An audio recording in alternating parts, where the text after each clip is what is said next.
So, we're going to look at Genesis first of all, chapter 24, and we're reading from verse 34. Okay, so Sarah, Isaac's mother, has died, and Abraham, who's very old, he wants to get Isaac a wife, and so he sends his oldest servant, he sends the one who is entrusted to basically manage his complete stock and everything that's going on. He's very old, so he has this servant manager, and so he gets him to swear that he will not find a wife from the Canaanites, which are non-Jews in the area that they live, that they wanted to have a Jewish wife for his son Isaac. He needed to have a wife that was equally yoked, shall we say. He needed a wife that came from the same tribe, and so he sends his servant off to find a wife, and he goes off to his brother's tribe, if you like, and he basically gets a wife who is his brother's son's daughter. So it would be like Isaac's cousin's daughter. Got that? So that'd be like a second cousin, almost. Yeah. So anyway, Isaac's cousin's daughter. And obviously it's his brother's tribe, so it comes from his brother's family. So that's where we are. So in verse 34, so he said, I am Abraham's servant. So he gets on his way. And the Lord has blessed my master greatly, and he has become great. And he's given him flocks and herds, silver and gold, male and female servants, and camels and donkeys. And Sarah, my master's wife, bore a son to my master when she was old, and to him he has given all that he has. And now my master made me swear, saying, you shall not take a wife for my son from the daughters of the Canaanites in whose land I dwell. But you shall go to my father's house and to my kindred, and take a wife for my son. And then we drop down to verse 42, and he obviously goes to the well and he prays to God that the person who comes out to draw water for him, or comes out to the well, he's going to ask them for water, and if that person says, I'll draw water for your camels also, he says that's what he believes in his heart, that's the one that's going to be the one that God has provided. And so everything is kind of given into God's hands, and that's effectively what happens.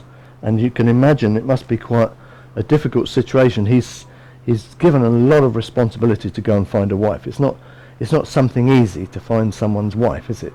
And it's not something easy that we should take lightly. So he's trusting God for this, and this is really something that should teach us that we should be trusting God to bring the right person along rather than choosing someone ourselves.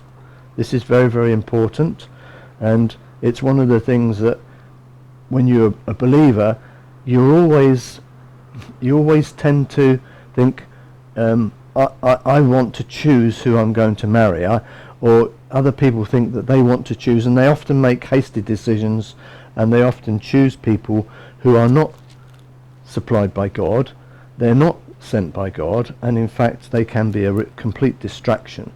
It's only this last week that I've been talking to a woman who was a pastor, and she was a pastor for many years, and she lived a life which she was a bit of a contemplative, I think, and she got married, and within a very short space of time realized that this was quite a difficult situation.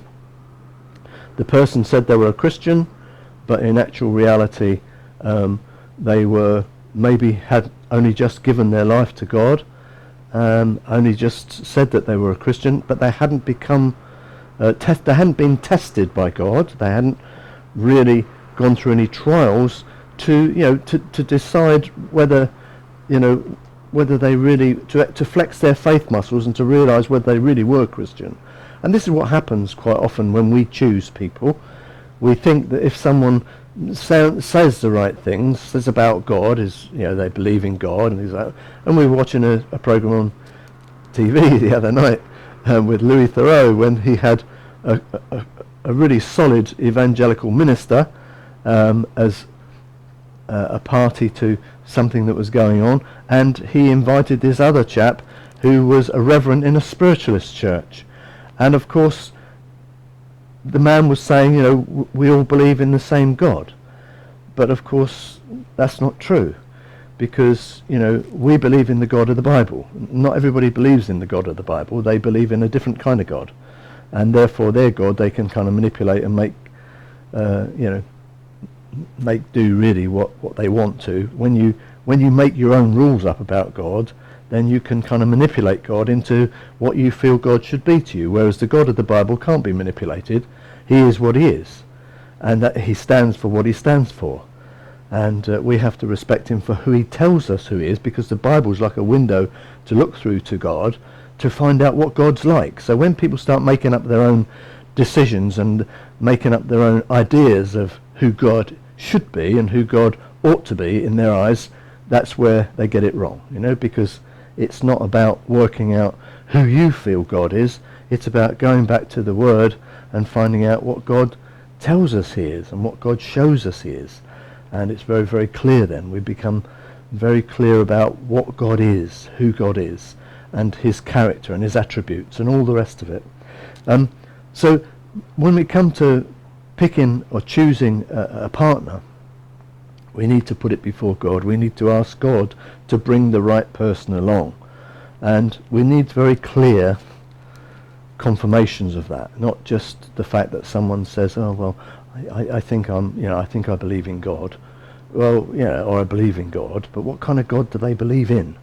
Where is the spirituality that we're really looking for? Where is the relationship with the God that we know? Because there's only one way to God, and that's through Jesus Christ. So if someone is saying they found God, but they don't know, the way to God through Jesus Christ, or they don't understand what that means, and they don't understand they have to now become a disciple of Jesus Christ and a follower of Jesus Christ, and also find his grace in their life and his love in their life, then we're barking up the wrong tree. We're really in the wrong place. We're unequally yoked. We should get out of there as quick as we can. It's not going to work. It's not going to be right, and it's not going to be godly. So this is something that we have to realize, that Abraham is showing us, God is showing us through this whole account of Abraham and Sarah having this son. So they had to rely on God's resources for God to bring forward this son Isaac, because they were very old and Sarah's womb was closed up. So Isaac was brought out of God's resources, if you like, and Abraham wanted to make sure that he stayed with what God wanted and had a wife that God wanted him to have as another child of God. That's the important thing. These were the children of God, and they needed to be not intermarrying, but they needed to be making sure that they married into the same tribe, which is the children of God. And so when we are believers, this is one of the things that we have to be very aware of. We've got to find another true Bible-believing, God of the Bible-believing partner. It's very, very important. This is what we need to do. So this is something that happened, and Rebecca comes out. And it must have been quite amazing in those days, because you couldn't imagine this happening today, could you? Somebody comes along with a limo and says, my master sent me to pick you up and to take you off to another country. And you'd be like, human trafficking, prostitution, what's going on? Will you go with this? No, I'm not going with this man. So, but Rebecca, in these days, this was a kind of different way of being, a different way of working, and the man obviously, could be. They wouldn't just be put in prison for a few years. They would have been cut to pieces if they had, taken a woman from their tribe somewhere else and didn't do the right thing. You know, we were talking tribal people. We're talking warriors in the deserts and in the hill country and all the rest of it. These are people that live, you know, by their strength and by their abilities, and certainly they had very big knives. And so these people, you know, you didn't mess with these people. You didn't mess with Abraham. Abraham was quite a hard dude, you know. You didn't mess with guys like Abraham, you know. He just was a no-no. So although she would have been concerned probably, something obviously happened with her where she said, yes, I will go, and went with her nurse and on her own camel, and, you know, they followed them on the camels, although there were camels for them. So, you know, this is really quite important. And then she sees Isaac coming, and you know, it's a done deal. This is what's happened. He's put the ring on her nose and the bracelets on her wrists, and these are the gifts. This is like the dowry, and he's actually effectively bought a wife from his brother's tribe, and she's been taken to Isaac. And so Isaac then takes Rebecca into his mother Sarah's tent, who's died, and he took Rebecca and she became his wife, and he loved her. And so there was also comfort for Isaac because his mother had died. So, you know, this is something else that we should see as well in a relationship, that when a husband takes a wife, then he should be separating out from his mother or father. There should be cutting the umbilical cord from their own kin, if you like, their own family, and being united with his wife. This is something else that comes through Genesis. So the idea of, you know, someone you know, still being embroiled in everything that used to happen at home with mum and dad, and almost, you know, being still stuck in that mode of with mother and father, and not separating out and being with your wife is not really, you know, a good idea. It doesn't work very well. And so, you know, this is something also that we need to be aware of in this account. It shows very clearly that, you know, there needs to be a separation. The woman needs to leave her family, the man needs to go off and be united with his wife. And so it's a really important thing that they start their own bubble, if you like. So yes, they're in the context of the whole tribal idea of being part of a family, and that's good. But there needs to be this separating out. There needs to be this separation and also co-joining, coming together, you know, with you know, husband and wife, and that's very, very important here. So it's also a type, of course, of how God sees his children. He sees us as his bride. We're often told in the New Testament that the church is the bride of Christ. So Christ is the head, he's the bridegroom, and the church is the bride. So this is a theme that runs right the way through from the Old Testament, and so this is like a type of God and his church as well, where God seeks his children, God seeks his bride, and the bride willingly comes. So there's a type of Christ here, if you like. So Isaac would be representing Christ. The messenger probably would be something along the lines of, you know, John the Baptist. But certainly God has called his people and his church and given us into the hands of Jesus. We are the bridegroom that's given into the hands. So the Father gives the bride to the bridegroom.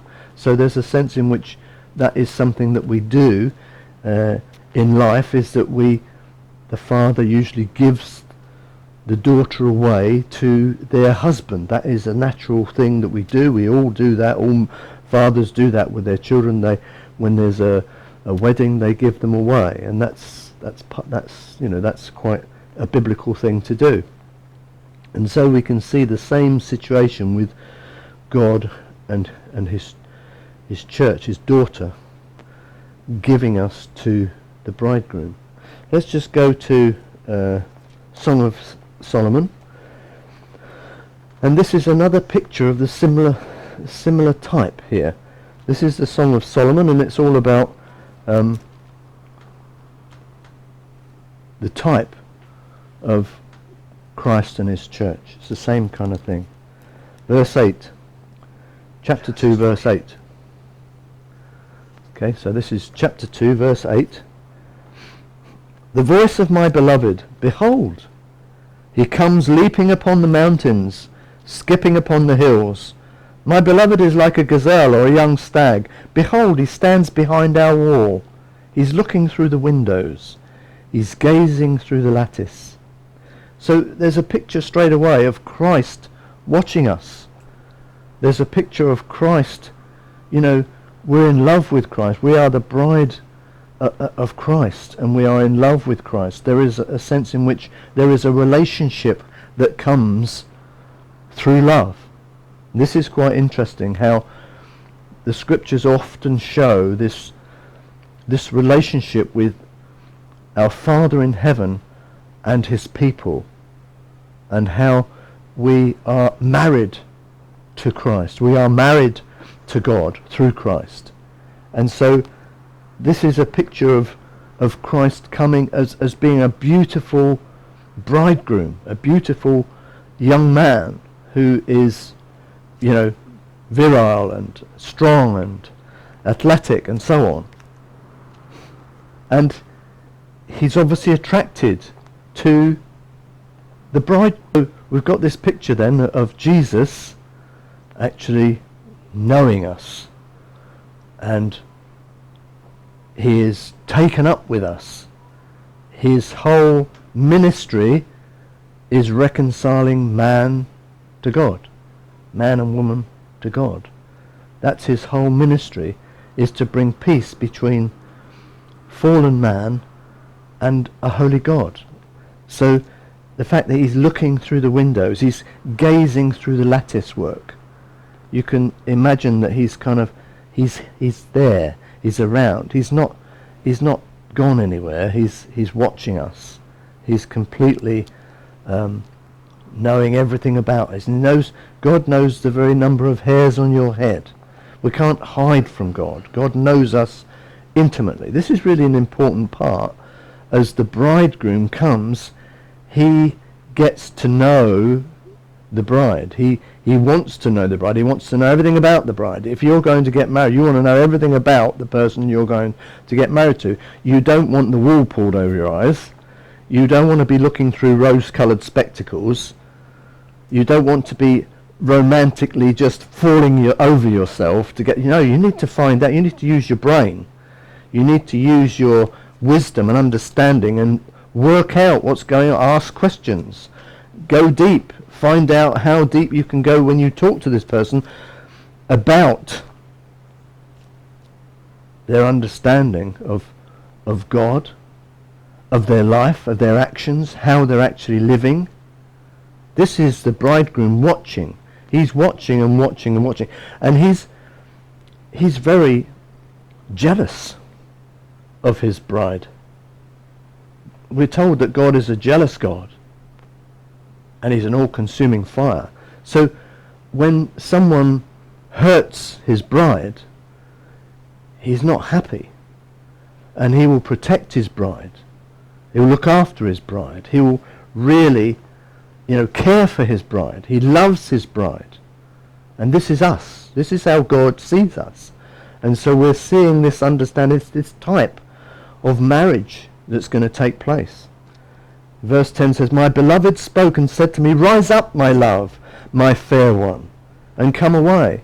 So there's a sense in which it's not about whether it's black or white, my fair one. It's not about that. It's about the fact that, we are to rise up, we are to be without spot or blemish. This is not a racist comment. We mustn't get into that, because there's a lot going on about that at the moment in this world, and that's kind of gone over the top as usual. Extremes happen, and then it comes back to a balance, which is great, But he's saying, rise up, my lady. In other words, come away with me. I'm coming for you. Get ready. Be prepared. Prepare yourself to be married. There is a preparation that takes place when someone gets married. They begin to, from a very, early point, they begin to say, this is who I want.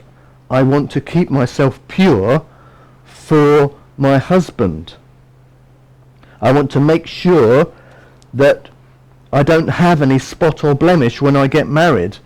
And so there is, if you like, there is a loyalty that should be starting to take place, which we don't really understand in this part of the world. Certainly in the West, we're very, very promiscuous and very, very outgoing, and we're not understanding that we want to prepare ourselves for our partners. We need to start making things work, and this goes for men and women when they're getting married. We need to start preparing ourselves so that we can be married, and that means we need to sort ourselves out a bit. We need to deal with some of our stuff. We need to work through some of our issues that we may have, because we're going to take on someone as a companion for life. We're going to take on someone that we are going to look after, whether it's a female looking after their husband or a male looking after his wife. We have to look after each other, and so we need to be in a position to do that. We're not just going to get married for someone to make me happy, because if we're going into that in that respect, we're going to get it wrong. Nobody makes you happy in a marriage.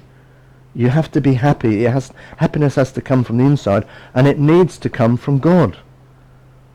When you know how much God loves you as a father, how much the Father loves you, and how much he wants to look after you and care for you and nurture you, and you don't have any neediness in you because God is supplying your needs, then that in itself brings a happiness from deep within. That brings a joy from deep within, that God loves you unconditionally. And so that's where the grace comes from, and that's what you need to have when you come into a relationship. You need to have an unconditional love, a mature love for your partner. So you need to be prepared. You need to spend time sorting yourself out. You need to make sure that you're not getting married for the wrong reasons. You're not getting married out of your neediness or out of your codependency, but you're getting married for the right reasons. To give, to love, to cherish, till death do us part. That's what you should be doing. That is what the marriage vows are all about, is to love and to cherish. It's to go that way and show that you really are loving the person, and this is the way God wants us to love. Is to love in a mature way, in a sacrificial way. You need to be thinking about, what can I bring to this relationship? What can I give?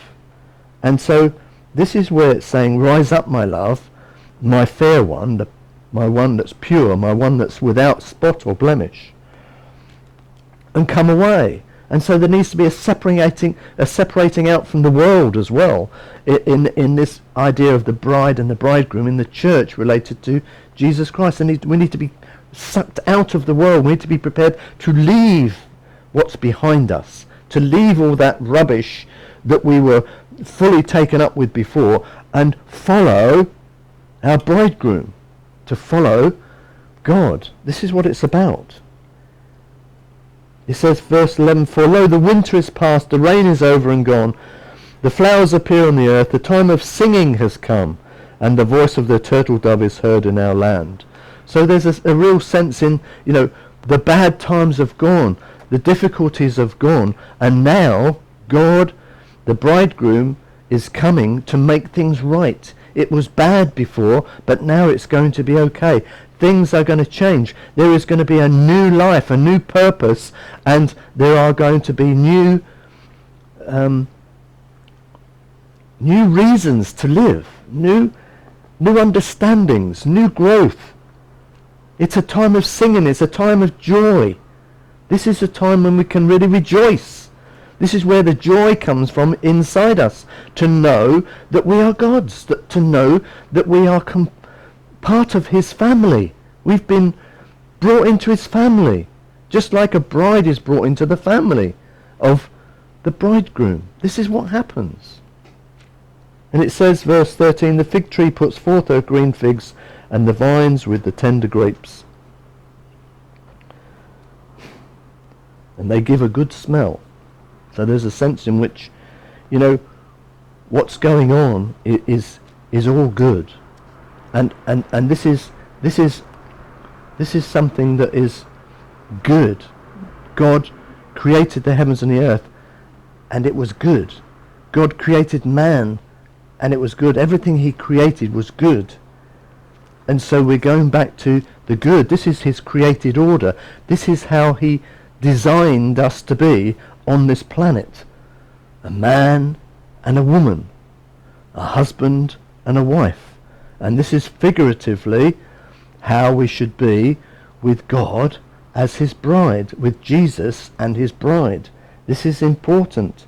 So he says again, rise up, my love, my fair one, and come away. Be prepared to leave your old ways, your old life, and come away. Okay, so we're going to look quickly at Zechariah.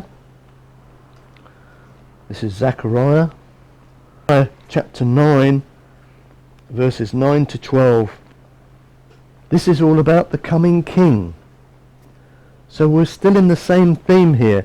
Rejoice greatly, O daughter of Zion. Shout, O daughter of Jerusalem.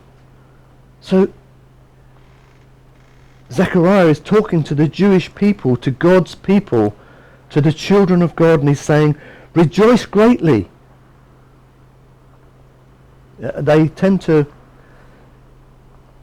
repeat things. It's Jewish poetry, and they repeat things in their writing.